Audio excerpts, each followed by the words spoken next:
Merci pour cette introduction. Merci à vous. Merci pour votre hospitalité, puisque cette réunion aujourd'hui fait partie d'une série de réunions que Financement Participatif France organise grâce à l'aide et avec les chambres de commerce. Et nous faisons un tour de France. Pour la 3e année, nous faisons un tour de France qui permet, très exactement comme ce matin, de répondre aux questions des personnes qui s'intéressent de près au financement participatif, qu'il s'agisse de porteurs de projets, ils sont dans la salle, ou qu'il s'agisse surtout d'investisseurs ou de financeurs d'une façon générale, et donc qui sont intéressés par ces nouvelles possibilités, soit de gérer son épargne, soit de faire des dons ou de contribuer à des projets. Mon nom est Benoît Granger, je suis administrateur de Financement Participatif France, qui est ici, qui est l'association professionnelle qui réunit, je dirais, la majorité des plateformes, et surtout la majorité des plateformes dans les 3 métiers différents. Comme vous l'avez remarqué déjà, puisque certains le précisaient en commençant, il y a des plateformes qui se consacrent aux dons ou aux préventes ou au financement de projets qui ne sont pas rentables, mais de projets qui sont créatifs, artistiques, que sais-je. Et ça, c'est un métier un peu particulier. Mais d'autres plateformes se sont développées très rapidement dans l'offre de crédit. Et donc, d'un côté, on a des financeurs qui, de l'autre côté, financent directement en prêtant de l'argent à des entrepreneurs. Et enfin, une 3e catégorie, des apports en capitaux ou de l'equity, comme on dit en anglais, des apports en capitaux qui passent de la même façon d'investisseurs directs vers des entreprises en direct par le biais et avec l'aide de la plateforme. Mais c'est également un métier assez particulier, assez spécifique. Donc Financement Participatif France réunit ces 3 métiers et nous prétendons bien entendu que nous réunissons les meilleures plateformes, la majorité en tous les cas numériquement, mais les meilleures plateformes dans la mesure où dès le départ, dès la création de l'association, qui est toute jeune, vous voyez, on a créé l'association formellement en 2012, dès la création de l'association, on s'est créé pour établir des normes du métier, un standard de qualité de prestation et puis de sécurité aussi qui soit optimum. Comme j'étais le seul à l'époque à porter une barbe blanche, on m'a dit, toi tu vas faire déontologie. Ah bon? Et je dis, d'accord. Donc je suis devenu, sans faire exprès, le déontologue de la finance participative.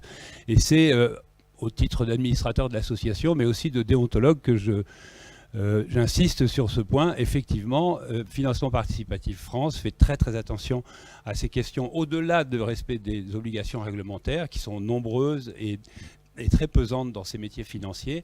Eh bien, nous essayons de pratiquer et de partager avec les plateformes une déontologie du métier ou des 3 métiers qui soit optimum. J'espère que vous pourrez le constater avec les speed dating que vous aurez tout à l'heure entre porteurs de projets et plateformes. Alors,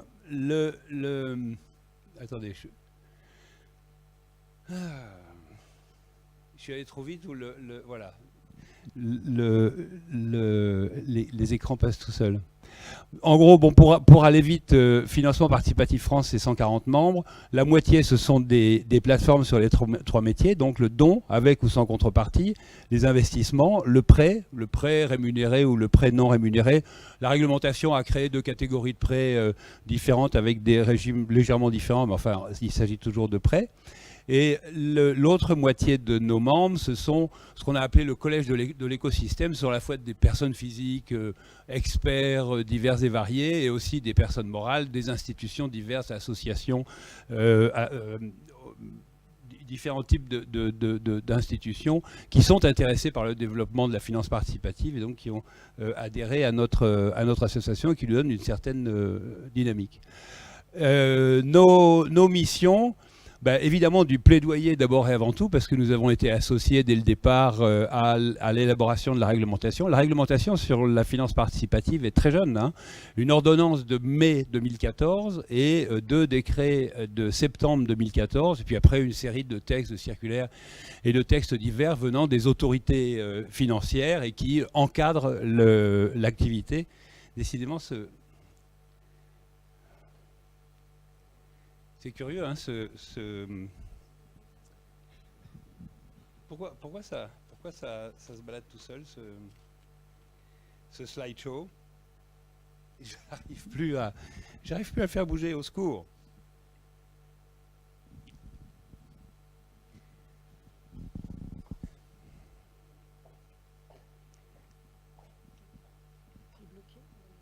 Ah, comment vous faites ça? Je sais pas, je débloqué là. Super. Je profite. J'ai oublié hier d'aller dans le zoo.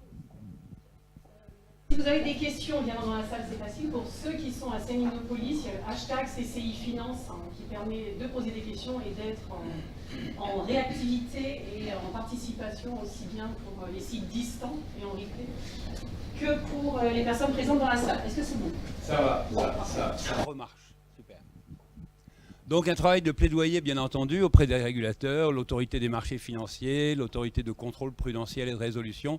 Ce sont les deux monstres froids qui sont au-dessus de nos têtes, là, et on rentre la tête dans les épaules quand on parle d'eux, bien entendu.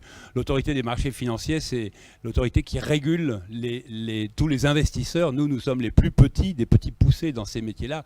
Les grandes sociétés d'investissement, les fonds, etc., sont régulés par l'AMF. Et l'autre, ACPR, Autorité de contrôle prudentiel et de résolution, c'est l'autorité financière indépendante qui régule les banques. Et donc, vous pensez bien que par rapport aux banques, nous sommes encore plus petits que des petits poussés, nous sommes absolument minuscules et donc nous avons toujours un peu peur que ces gros monstres nous confondent avec de grandes institutions et nous chargent d'obligations réglementaires extraordinairement lourdes, bureaucratiques, etc. Enfin, en tous les cas, jusqu'à maintenant, le dialogue avec eux s'est plutôt bien passé.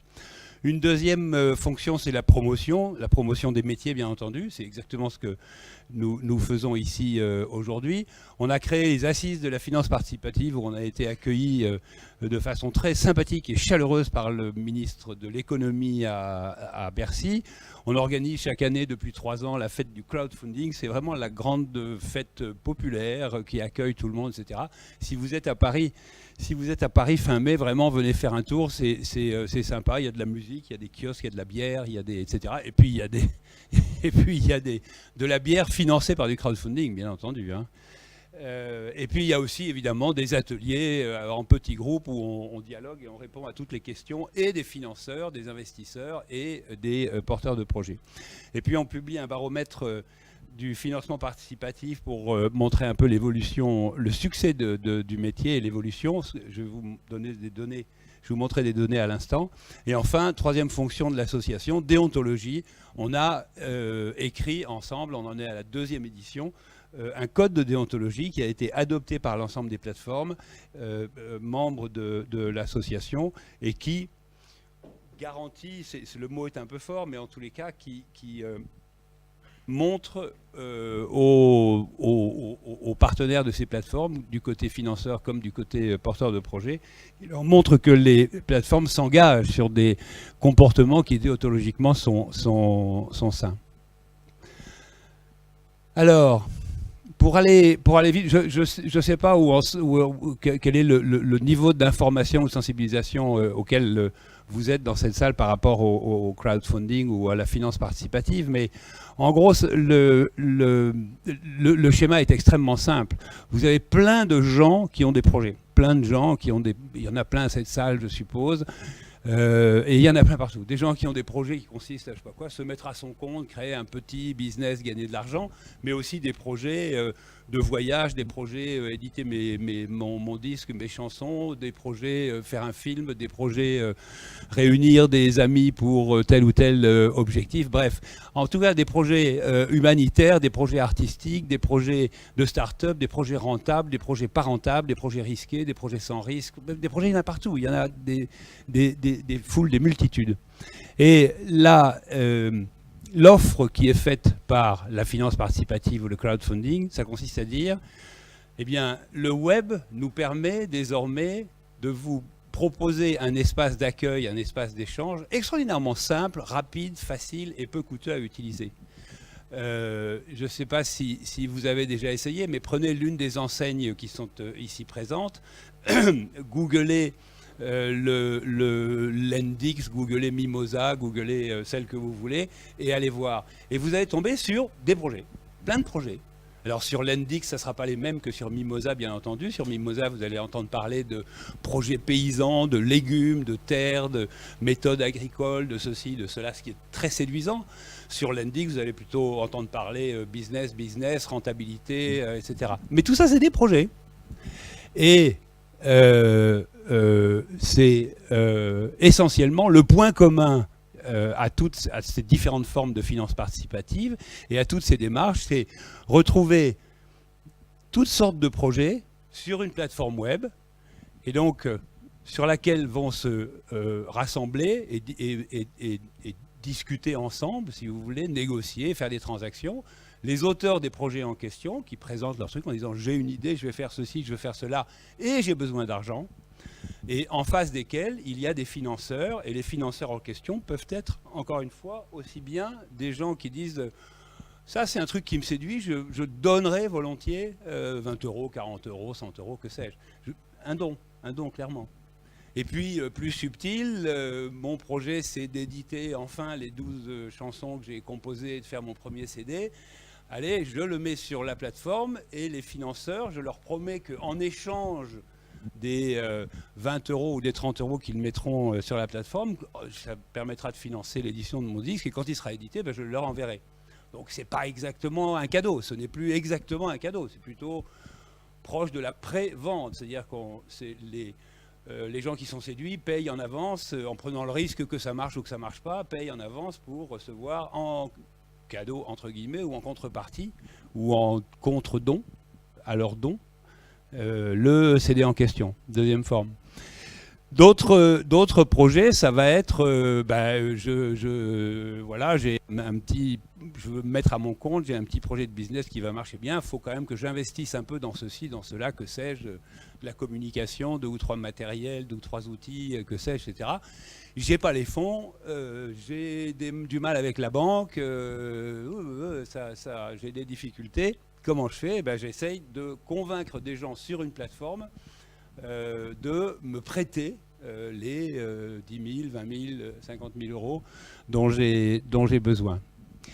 Et puis enfin, des apports en capitaux. Alors ça, c'est dans des projets plus structurés avec des startups, mais là où on devient carrément actionnaire d'une startup ou d'une TPE, d'une PME en développement. Là, c'est des affaires assez sophistiquées et qui demandent de la part des financeurs, d'ailleurs, une certaine... Il faut vraiment faire partie du monde des affaires, enfin, avoir été dans les affaires pour se sentir à l'aise pour investir de cette façon-là, parce que le risque est important. La rentabilité peut être importante, mais le risque peut être également important. Comme vous voyez, toutes ces attitudes différentes sont... néanmoins réunis dans le fait qu'il s'agit de projets, qui se retrouvent sur des plateformes web, et les plateformes web servent tout simplement à mettre en contact financeurs d'un côté, porteurs de projets de l'autre. Comme les projets sont très différents et les motivations des financeurs sont très différentes, eh bien, les plateformes elles-mêmes sont très différentes. C'est logique. Pour reprendre Mimosa, Mimosa n'intéressera que les gens qui s'intéressent effectivement à l'avenir de l'agriculture paysanne, à l'avenir d'un certain nombre de modes de développement de ces agricultures. Eh bien, bravo, tant mieux, très bien. Ça donne à la fois une expertise aux financeurs qui vont aller sur Mimosa, et donc, en plus de l'argent que les porteurs de projets y mettent, éventuellement du conseil, de l'aide, des avis, donc ça crée une sorte de communauté autour des projets, et ça crée pour les porteurs de projets un mode de communication qui est très spécifique. On m'a dit, alors je circule pas mal dans les plateformes bien entendu, et je rencontre à la fois des financeurs et des porteurs de projets, et à plusieurs reprises, on m'a dit, du côté du prêt, une brave TPE, une jeune entreprise là, qui en est à son 3e, 4e salarié, 3e exercice, on développe, puis quand on développe, ça veut dire qu'on commence à avoir des BFR importants, là, des besoins en fonds de roulement, on commence éventuellement à avoir besoin de faire plus de communication, un peu d'investissement, etc. Les banquiers, ils calent souvent parce qu'ils disent « Oh là là là, là on atteint une zone de risque qui dépasse ce que je sais faire ». Moi, banquier, moi je suis régulé, j'ai des critères vachement stricts. Ok, essayons une plateforme de prêt. comme Lendix, mais enfin, il y en a d'autres, il y en aura d'autres pour le speed dating tout à l'heure. Essayons une plateforme de prêt. Et ce que m'ont dit plusieurs porteurs de projets, c'est qu'ils m'ont dit, OK, on a emprunté, et on a emprunté plus cher qu'on aurait emprunté à la banque. La banque, le prêt professionnel, c'est à, je ne sais pas combien, 2,8, 3, quelque chose dans ce goût-là. Sur la plateforme, le patron de la TPE en question s'en sortira avec un prêt à, allez, 6,5, 7%, quelque chose comme ça. Donc plus cher, nettement plus cher, 2 fois plus cher en l'occurrence. Mais il dit, mais attends, tu t'imagines pas l'avantage de ce truc, la communication. Il y a 200 personnes qui ont mis chacun 100 balles dans le truc parce qu'ils croient à mon projet. D'abord, ça fait plaisir de voir qu'il y a 200 personnes qui croient dans mon projet. Et puis 200 personnes qui affirment, oui, ce type, c'est sérieux, son entreprise marche, il se développe, j'y crois, etc. Quand je viens après chez mon cher, bon, vieux banquier habituel, en lui disant, il y a 200 personnes qui ont mis chacun 100 balles pour me prêter de l'argent pour développer mon entreprise, le banquier change de mine. Il me regarde d'un autre œil, me dit le patron de TPE. Et donc, c'est aussi une des vertus de la finance participative. Ce n'est pas uniquement de l'argent, c'est aussi de la communication, c'est aussi, je dirais, de la chaleur humaine. C'est des choses impalpables comme ça, une qualité de relation, un type de rencontre sur des plateformes qui est absolument étonnant. Je vous dis ça avec tout l'enthousiasme des jeunes, des métiers tout jeunes et en développement. Réglementairement, la finance participative, ça existe depuis le mois de mai 2014. Donc vous voyez, on est tout jeune. Mais la progression est tellement considérable que on se dit, ça y est, on a probablement touché à quelque chose qui était dans l'air. Alors la progression, de quoi parle-t-on dans le monde? Allez, on sera... les perspectives, les différents types d'études, etc., on sera à 17 milliards de dollars en Amérique du Nord, on sera à, je sais pas quoi, 85 millions de dollars en Amérique du Sud, probablement à 6 milliards de dollars en Europe, bon, etc., etc. Ces chiffres n'ont pas une importance considérable parce qu'ils n'auraient de sens que si on les compare à leur famille d'outils financiers. Je veux dire, l'encours des banques aujourd'hui, ne serait-ce qu'en France, l'encours des banques sur les TPE, singulièrement les TPE de moins de 5 ans, est un peu inférieur à 100 milliards d'euros. Comme nous, la finance participative, on a fait quelque chose comme 80 millions d'euros, quelque chose comme ça. Vous voyez, il nous reste une marge de progression. Bon, donc les chiffres statiques n'ont pas énormément d'intérêt. En revanche, ce qui est intéressant, c'est la progression. La progression, c'est, voilà les trois chiffres que vous pouvez retenir si le sujet vous intéresse. Les fonds collectés, 150 millions d'euros, mais multipliés par 2 entre 2014 et 2015. Aujourd'hui, on est à près de 300 millions sur les différentes formes de finances participatives. J'ai tout aggloméré. Et puis surtout, 1 million de plus de financeurs sur un an. On doit être à 2,3 ou 2,5, je ne sais plus exactement, millions de financeurs. Donc millions de personnes physiques pour l'essentiel. Il y a évidemment quelques institutions qui commencent à s'intéresser à la chose. Mais 2 millions, plus de 2 millions de personnes physiques comme vous et moi, enfin, qui à un titre ou un autre, d'une façon ou d'une autre, ont mis 20 balles par-ci, 100 balles par-là, 1000 euros éventuellement dans un tour de table pour constituer le capital d'une start-up ou que sais-je. C'est quand même beaucoup de monde. En 2 ans, 2-3 ans, c'est quand même beaucoup de monde.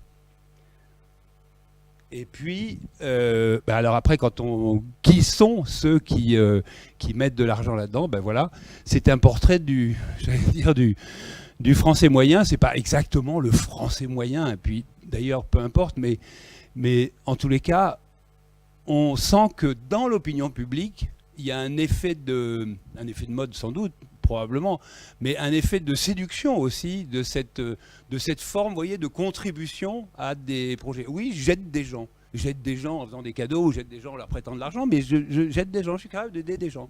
Et ça donne ça. Plus de la moitié des Français connaissent le crowdfunding, ou en tous les cas la finance participative, ce qui est énorme, puisque, encore une fois, il s'agit d'un phénomène extraordinairement récent.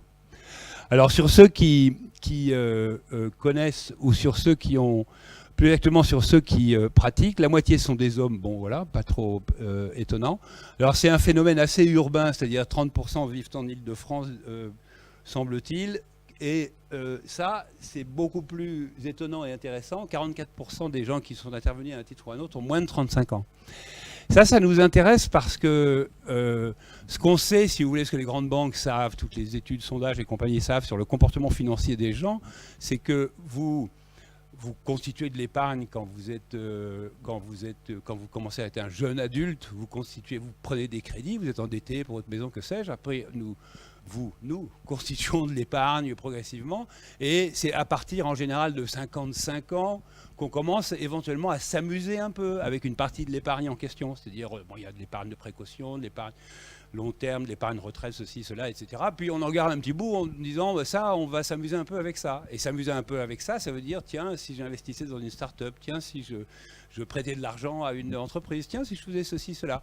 Avec une idée claire que ça peut être plus risqué, en tous les cas, que le livret A ou que sais-je.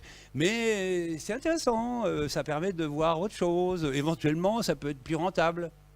Plus rentable que le livret A, c'est pas très difficile à faire, mais plus rentable, d'une façon générale. Plus risqué, plus rentable, ça va ensemble. Donc vous voyez, il y a cette surprise un peu d'avoir dans le crowdfunding des gens qui ont 20 ans de moins que cette attitude qui est assez classique parmi les épargnants. 35 ans, aller mettre des sous dans des projets parce que l'effet plateforme web et l'effet séduction marchent à fond. Je trouve que c'est un phénomène social très, très intéressant et très innovant. C'est bien des jeunes et des modernes et des créatifs et des gens dynamiques qui sont impliqués là-dedans.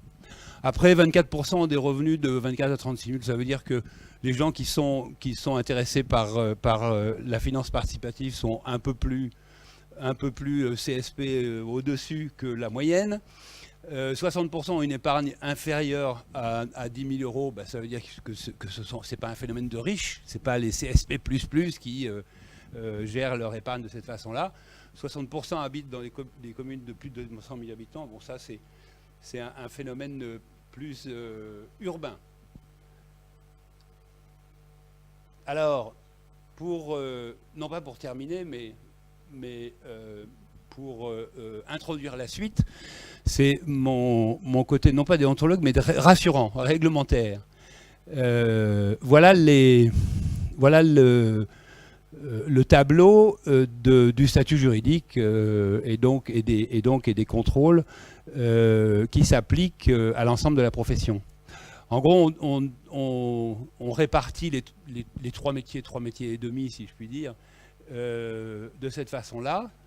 Le financement peut prendre la forme de titres financiers. Titres financiers, ça veut dire ça veut dire des actions souscrites au capital d'une société commerciale. Ça, c'est des titres.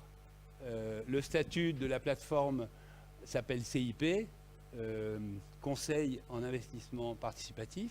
Donc, ça dit bien son nom, c'est-à-dire que ces plateformes ont une obligation de conseil à l'égard des financeurs comme à l'égard plus actuellement une obligation de vigilance à l'égard des financeurs et une obligation de conseil à l'égard des porteurs de projets. Et le plafond des tours de table que ces plateformes peuvent faire est passé ces dernières semaines, là, il y a un mois à peine, de 1 million à 2,5 millions d'euros. Ça veut dire que si vous avez une PME qui a un grand projet de développement ambitieux qui doit être lourdement financé, eh bien désormais, elle peut évidemment s'adresser à des fonds, à des sociétés d'investissement, à des venture capitalistes, etc., etc. Il y a une offre financière sur la place, mais elle peut aussi s'adresser à une plateforme et faire un tour de table avec de nouveaux actionnaires jusqu'à 2,5 millions d'euros. Et ça, c'est la régulation AMF, Autorité des marchés financiers, qui, on a appris à les connaître, qui ne sont pas des comiques troupiers, ni même de doux poètes. Ensuite, il y a les prêts. Là, en l'occurrence, il s'agit soit de prêts à intérêt, soit de prêts sans intérêt. Il y a une distinction dans la réglementation, bon, peu importe les détails, mais en gros, si vous voulez, pour rassurer, ou pour en tous les cas limiter les risques du côté des financeurs, des prêteurs, c'est vous et moi en l'occurrence, on ne peut prêter, moi je ne peux prêter que 2 000 € à un projet. Je peux prêter 10 fois 2 000 € à 10 projets différents, mais je ne peux prêter que 2 000 € à un projet. Le montant est passé de 1 000 à 2 000 très récemment également. D'accord ? Et la plateforme ne peut financer des projets que jusqu'à un plafond de 1 million d'euros. 1 million d'euros, ça permet quand même de voir venir. Voilà.